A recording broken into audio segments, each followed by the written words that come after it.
should no longer be called elite. Just say expensive.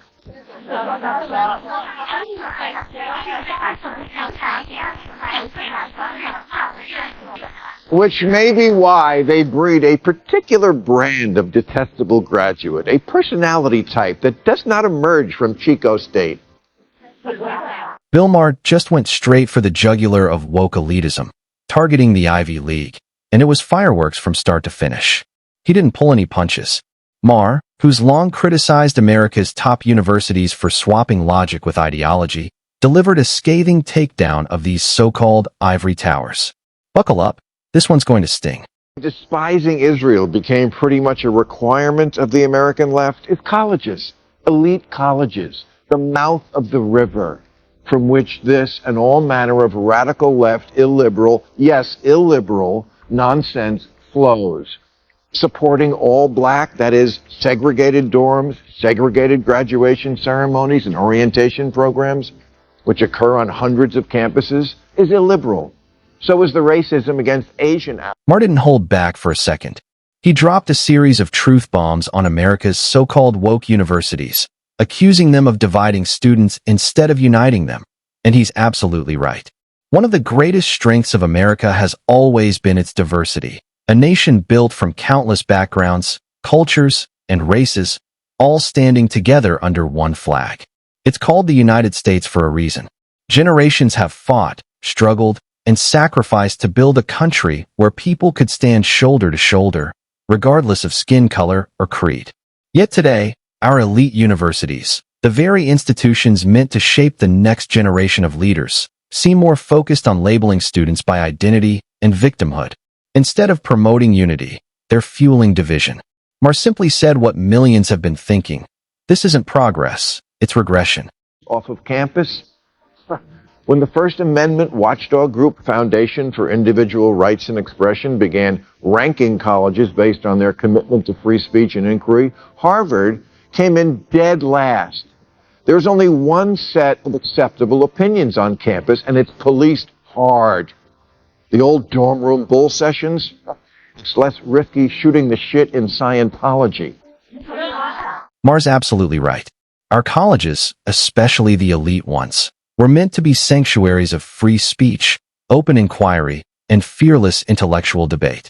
They were supposed to be places where bold ideas collided, where truth was refined through challenge, and where students learned to think critically rather than conform blindly. But somewhere along the way, that noble mission was lost. Today, far too many of these so-called pillars of knowledge have turned into echo chambers for woke orthodoxy. Instead of encouraging independent thought, they suppress it. Instead of fostering debate, they punish dissent. Professors and students alike now tiptoe through classrooms, afraid that one wrong opinion could lead to social exile or cancellation. And if that's the future of education, we're in serious trouble. Wrote that he who knows only his own side of the case knows little. To which today's college students respond, he and his are cis pronouns.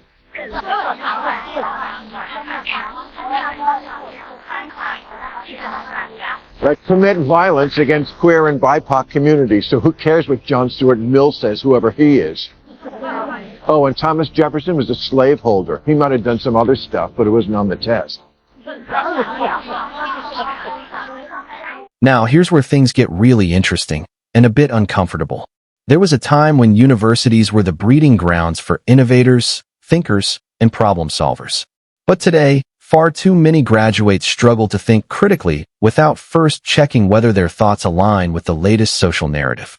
Maher argues that this obsession with woke ideology has replaced genuine intellectual curiosity with empty moral posturing.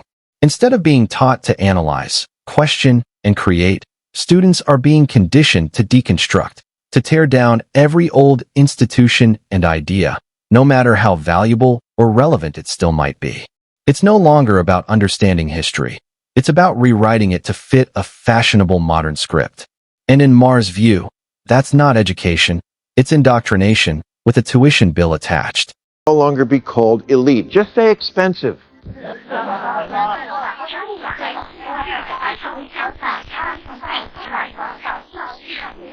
Which may be why they breed a particular brand of detestable graduate, a personality type that does not emerge from Chico State. I'm with Bill Maher on this one completely. These so-called elite schools may charge sky-high tuition, but they're no longer producing graduates ready for the real world. The diplomas might look impressive, but what's the point if the education behind them is hollow? Too many students are emerging from a watered-down system that prioritizes identity politics, virtue signaling, and emotional comfort over competence, discipline, and critical thinking. The result? A generation that can passionately debate pronouns, but struggles to function in professional settings or solve real-world problems. Maher's right. These universities have lost sight of their mission. They were supposed to create thinkers and innovators, not fragile activists. At this rate, prestige means nothing if it's not backed by substance, skill, and strength of mind. They turn out someone decent, but for every Barack Obama, there are two Josh Hawleys. The former debate team jerk-off who had no friends, that no one likes today, and yet somehow manages to win a statewide popularity contest. Box-checking brown-nosers who don't actually believe anything except that tricking stupid people's fun. The silence that followed Maher's mention of Senator Josh Hawley, broken only by a few awkward claps, spoke volumes.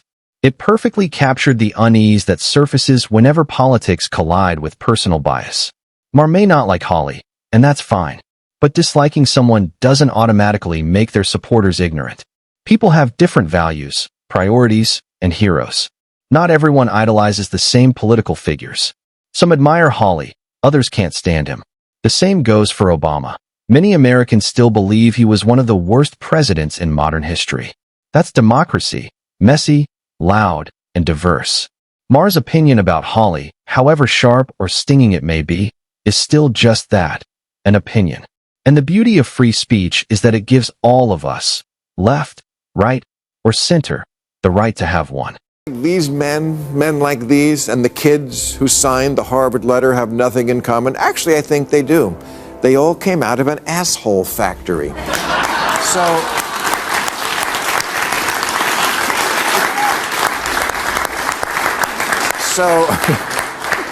to the older folks, I say, college today is not the college you remember. And to the younger people, I say, don't do it. You don't need 4 years and a lifetime of crippling debt to learn to hate America when you can just watch 5 minutes of Selling Sunset. It's not the young people who suddenly started hating America. It's the older generation that's been teaching them to. The irony is hard to miss. The very politicians who claim to fight for the people are often the ones sowing resentment and division. Figures like AOC and Bernie Sanders constantly talk about tearing down the system and battling the so-called oligarchs, yet they're the same ones mingling with the wealthy elite at fundraisers and flying first class. Even worse, they romanticize nations like Iran, Iraq, Saudi Arabia, and Palestine, countries with long histories of human rights abuses, while vilifying the very nation that grants them the freedom to speak, protest, and run for office. Instead of teaching gratitude for American opportunity, they're conditioning the next generation to despise it. Maher's right to call it out. It's self-destruction masquerading as virtue.